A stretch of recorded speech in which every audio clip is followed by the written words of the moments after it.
Bonjour à tous, j'espère que vous allez bien. L'été arrive, il fait beau, il fait chaud et quoi de mieux qu'une nouvelle LST pour attaquer l'été.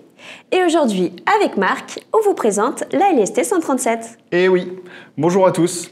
Alors, qu'est-ce qu'on a dans cette LST 137? Ah bah ça commence bien, tiens. Le premier article, il est top. Vous avez des images transparentes à afficher sur un fond de couleur particulier, que ce soit pour optimiser l'affichage ou pour adapter les images à votre charte graphique. Eh bien, c'est seulement un appel de procédure et c'est fourni avec la LST. Article suivant, un super sujet pour rendre vos applis Android et iOS encore plus modernes. Vous avez 4 pages qui vous détaillent 4 modes de navigation à utiliser dans vos applis mobiles. Vous avez la barre de navigation, le champ combo, les onglets, le bouton menu qui ouvre une fenêtre coulissante. Il suffit juste de suivre les explications et vous aurez des applis mobiles dans l'air du temps. Allez, ensuite... Dropbox, vous connaissez? Depuis la version 2024, vous le savez, vous avez des fonctions W-langage Drive qui vous permettent d'accéder aux différents drives. Dropbox, OneDrive, Google Drive, etc. Les fonctions W-langage, ça va, elles sont faciles à utiliser. Mais créer les comptes et définir les paramétrages sur les différents drives pour y accéder depuis vos applications, ça par contre, ça peut être un peu plus compliqué. Et bien cet article, il détaille la configuration dans Dropbox. La création du compte, la déclaration de l'application et sa configuration. Vous suivez l'article et votre application accédera à Dropbox en quelques minutes. Ensuite, un sujet sur le GDS. Le GDS, je le répète, c'est votre allié indispensable pour vos développements. Que vous travaillez en équipe pour un projet ou même seul, il faut l'utiliser. Eh oui. Alors là, vous avez un sujet hyper intéressant sur une méthode de travail qui est utilisée pour gérer les versions de projet. C'est le modèle Gitflow, qui est un modèle qui est basé sur la création de branches de fonctionnalités. Lisez-le, ça donne des idées. Ensuite, un sujet très important et qui nous concerne tous. Alors vous le savez, la facture électronique obligatoire arrive à grands pas. Donc il faut s'y préparer. Mais qu'est-ce qu'il faut faire et comment on génère une facture électronique? Eh bien, c'est très simple, cet article, il vous explique tout. Vous avez même l'exemple livré avec tout le code. Vous n'avez rien à faire de plus. Incroyable ça. Grâce à WinDev et à la LST, vous êtes déjà prêts. Allez, ensuite, cet article, c'est génial. Il explique comment extraire des informations de texte d'une image, d'une photo, dans une application mobile. Par exemple, pour extraire par programmation des infos de facture, de bons de commande, de tickets de caisse, la date, les montants, le numéro, etc. Cet article, avec son modèle de champ, il vous permet d'intégrer directement ces fonctionnalités dans vos applications. Vous importez le modèle de champ et c'est réglé. C'est super pratique et vous gagnez du temps. Top. Sujet sur le champ traitement de texte. Ce champ, vous l'utilisez beaucoup dans vos applications. Cet article, il vous explique comment créer et manipuler des tableaux dans vos champs traitement de texte et par programmation. C'est super utile pour créer et générer de devis, des propositions, des factures, etc. Vous avez tout qui est détaillé. L'ajout des cartouches, les en-têtes, les lignes, les totaux. Allez, on continue. Qu'est-ce qu'on a ensuite, Caro? Après, c'est un article sur le store privé. Ah oui, le store privé. Je vous le rappelle, c'est votre store à vous. C'est l'outil qu'il vous faut pour déployer vos applications d'entreprise. Que ce soit vos applications Windows, vos applis mobiles Android, iOS, et même vos sites web depuis la version 2024. Eh bien, dans cette LST, on vous explique comment faire pour changer de serveur de store privé. Tout devient facile avec la LST. Vous retrouverez les 6 étapes pour un changement de serveur en toute sérénité. Allez, on passe sur du web pour l'article suivant. Comment afficher un document PDF dans ma page WebDev? Donc ça, c'est très pratique par exemple pour afficher des conditions générales de vente ou un contrat. Vos utilisateurs n'ont pas besoin de sortir de votre site. Et lorsque l'utilisateur a tout lu, vous pouvez même proposer une validation du contrat. C'est super pratique.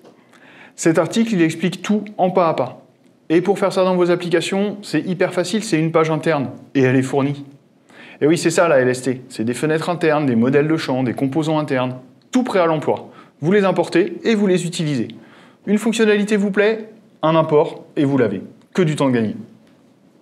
Allez, on continue.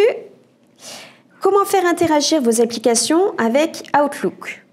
Drag and drop d'un email depuis Outlook vers une application WinDev. Comment envoyer vos emails dans une appli WinDev via Outlook. Tout est expliqué. En plus, c'est hyper facile. Vous avez le code, vous n'avez plus qu'à le réutiliser. Allez, ensuite, un article super pratique pour vos applis mobiles. Comment créer une UI ergonomique pour gérer des filtres d'affichage. Vous savez, un peu comme les jetons à activer, désactiver, comme ça. Et c'est facile, un modèle de champ à importer et le tour est joué. Maintenant, parlons intelligence artificielle. Bon, je vous avoue, c'est un de mes sujets préférés. Cet article, il vous explique comment intégrer chaque GPT dans vos applications. Comment générer automatiquement un résumé d'un document, comment analyser et catégoriser automatiquement des emails, comment classer automatiquement des documents. C'est un composant interne à importer et toutes ces fonctionnalités sont accessibles dans vos applis. Ça, c'est vraiment fort. Je continue avec un article sur Google Sheets. Alors, vous savez, c'est le tableur online de Google. Comment intégrer une feuille de calcul Google Sheets dans vos applications et vos sites web dev. Ça, c'est très pratique pour, par exemple, partager une feuille qui est dispo sur un drive ou encore afficher la bonne feuille de calcul selon des critères qui sont choisis par l'utilisateur dans la page web dev. C'est 4 étapes et on vous explique tout. Article suivant, comment intégrer un chemin de navigation dans une application WinDev pour remonter dans l'arborescence. Eh bien, en fait, là encore, il n'y a rien à chercher. C'est pareil, c'est un modèle de champ. On vous le fournit, il y a juste à le réutiliser. C'est simple et facile, comme on aime.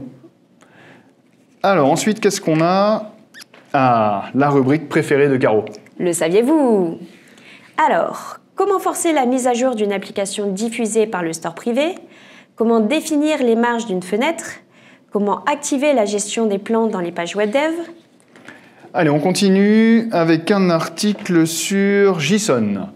Et plus précisément, comment faire des requêtes SQL sur des rubriques de type JSON. Évaluer des conditions, renvoyer des objets JSON par exemple.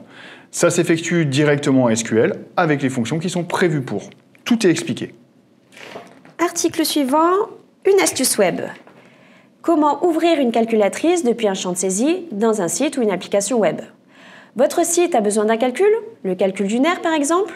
Alors simplifiez la vie de vos utilisateurs et offrez-leur une calculatrice intégrée à votre site. C'est un modèle de page à intégrer, une fonction à appeler et le tour est joué. Page suivante, le formulaire d'abonnement. Ça aussi c'est très simple. Vous le remplissez et vous le renvoyez pour vous abonner. Et même encore plus simple, vous commandez directement sur notre site pcsoft.fr et vous pouvez m'appeler ou m'envoyer un mail directement. Allez, on continue et on passe maintenant à la rubrique questions-réponses de cette LST 137. Des réponses à vos questions pratiques. Comment ajouter un menu contextuel personnalisé à vos champs de traitement de texte? Comment cacher une application de la barre des tâches? Comment lister tous les champs d'une page ou d'une fenêtre? Comment s'authentifier auprès de l'API de X? Vous savez, l'ancien Twitter. Ensuite, un article pour améliorer l'UI de vos applications avec un modèle de champ évolué pour saisir des périodes. Vous avez des statistiques à afficher, des filtres à faire et vous voulez uniquement des périodes mensuelles? Cet article, il est fait pour vous. C'est un modèle de champ avancé pour proposer une sélection de périodes large sur les mois, sans s'embêter avec les jours et avec des périodes prédéfinies. Tout devient plus facile avec la LST. Vos applications sont modernes et vous gagnez du temps. Incroyable, non? Ouais. Eh oui. Bon, et sinon Marc, qu'est-ce qu'on a de beau pour cette nouvelle LST? Qui dit été, dit plage. La plage, oui, mais pas sans mon sac WinDev et mes lunettes de soleil qui vont avec. T'as le look, Coco. Merci. C'est la fin de cette vidéo. N'hésitez pas à mettre un pouce bleu, abonnez-vous à la chaîne pour ne rien rater. Et abonnez-vous à la LST. Dans la description, on vous a mis un lien pour commander. Allez, je vous souhaite de bons développements et on se retrouve très bientôt pour une prochaine vidéo. À bientôt! Salut à tous!